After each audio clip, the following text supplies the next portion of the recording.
Hello guys, welcome to my YouTube channel. I love my Indian vlogs. বলো আজকে আমরা আমের আচার বানাতে চলছি।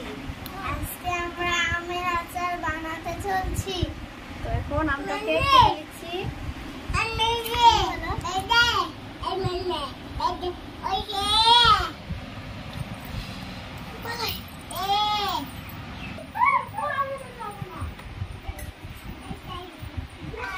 এখন আমি আমগুলোকে কুচি কুচি করে সব কেটে নিব। তো অলরেডি আমগুলো এখানে কাটা হয়ে গেছে, দুফাড়া করে হয়ে গেছে। এখন এখানে কুচি কুচি করছে, ছোট ছোট করে নিচ্ছে। এখন ছোট সাইজ পাকা আমের আচার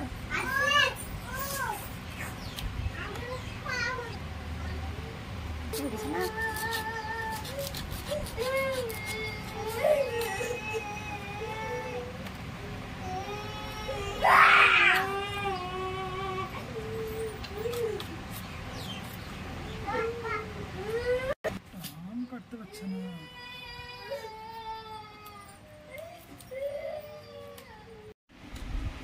আমার আম কাটা হয়ে গেছে। এখন আমি এখানে 2 চামচ লবণ, 2 চামচ হলুদ মিশাবো।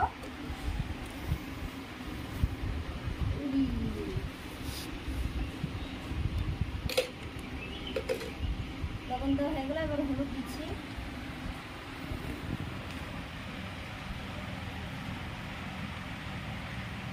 এবার আমি দেবো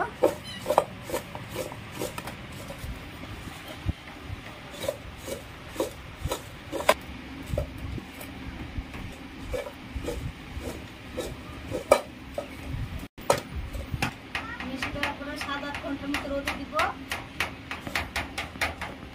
তারপর ভালো করে শুকিয়ে নিব, শুকিয়ে নিয়ে তেলে মিশাবো।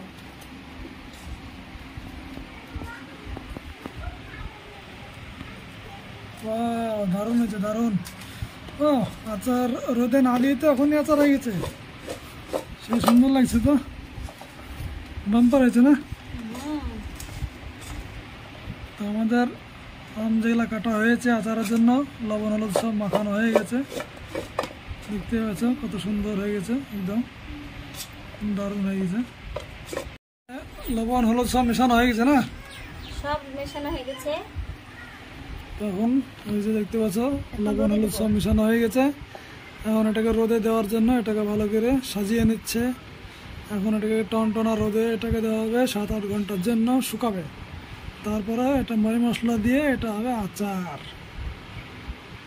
তারপরে পুরো বছর ধরে এটাকে একটু একটু করে চেটে খাওয়া হবে। এই আচার যে একবার খাবে সে বারবার খাবে। একদম দোকানের মতো আচার, মুখে লেগে থাকার মতো। একবার খেলে বারবার খেতে মন চায়। এই আচার দোকানের চেয়ে টেস্টি। ও দারুণ হয়েছে, ভেরি নাইস, বিউটিফুল। যাও তুমি বিউটিফুল করে ছাদে দিয়ে দাও, শুকাক 7-8 ঘন্টার মতো। দৌড়ে চলে যাও। ছাদে শুকাতে হবে? ছাদে? হ্যাঁ, ঘরের ছাদে? আমাদের ঘর তো আর ছাদই হয়নি এদিকে।